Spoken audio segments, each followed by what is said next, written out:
Hey everybody, welcome back to my channel. It's your girl Mercy and I'm back with another video.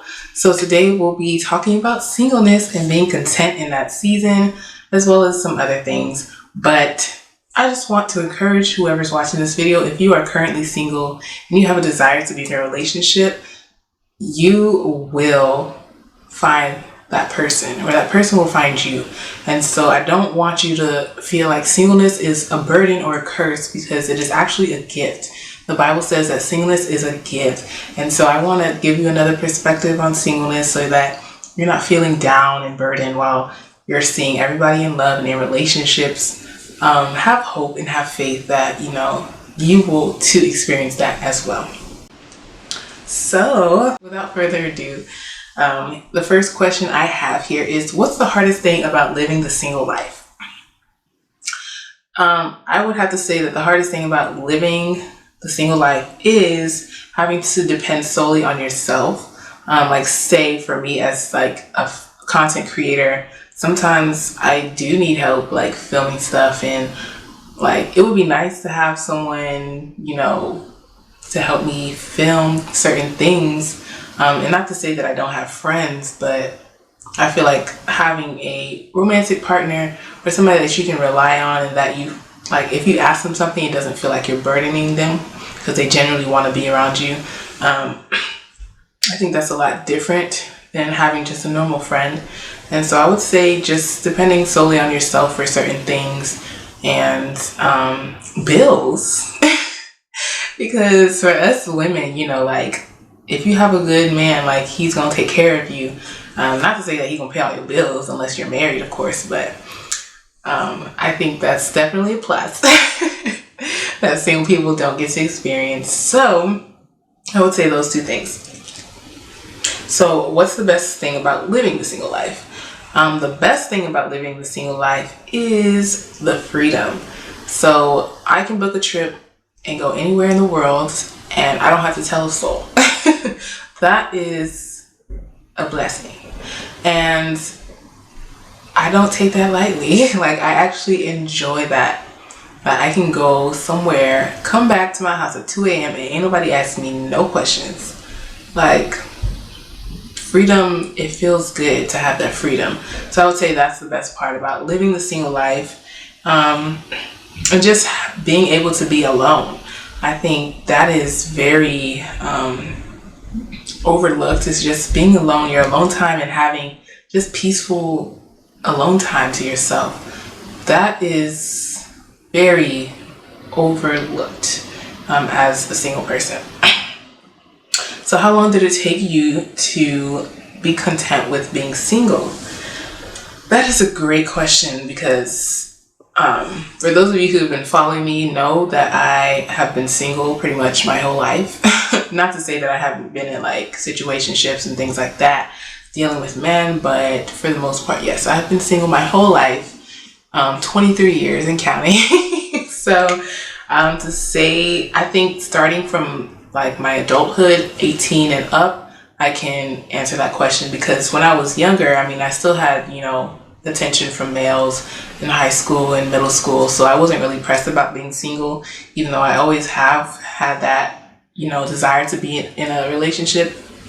I still had a lot of male attention back in the day, but once I got to college, I realized that ain't nobody checking for me like they was back back there in my hometown. Like, I felt hidden, I felt invisible, I felt unattractive, because I wasn't being approached. Like, I was just like, what is this? Like, am I ugly? Because I know I'm not ugly. And I was just so confused. And so I think out of that, I had really focused on the fact that I felt like I wasn't being seen. And then that created that desire to be in a relationship even more. And so from 18 up until like 20, I was kind of like, okay, it's not too bad, I'm finding myself, I'm discovering what I like, what I don't like, things that I enjoy doing, learning about myself and characteristics and traits that I hold that make me unique. And so I kind of started, focusing on myself. And so then I would say in 2020 is when I finally became like or I started the progress of becoming content with being single, because for like 2 years I was in this situationship. It was long distance, and I would just find myself like not doing anything, lounging around, waiting for this person to call me, spending hours on the phone with them. And I wasted a lot of time just focusing on that person, making him my idol, because that's what it was. He was an idol, because I just wanted to feel desired, like all of us do. And yeah, so I think 2020, when I finally severed that relationship, that's when I finally realized that, wow, all this time I've been wasting, I could have been being productive, producing content for YouTube, because 2020 is when actually like my YouTube started popping off because I was actually creating content, and I was just getting like an influx of ideas, and I would just put them out, and they were actually gaining like a lot of traction. And so I was like, wow, like I was so unproductive in that situationship, like, and that's normally what it is, distractions. And so I think 2020 is when, so I was like 21 turning 22. That's when I finally became content with being single and just appreciating the alone time I had, because out of that alone time is what produced the ideas and all the content and, you know, things like that. So the next question is, what experiences led you to value singleness more?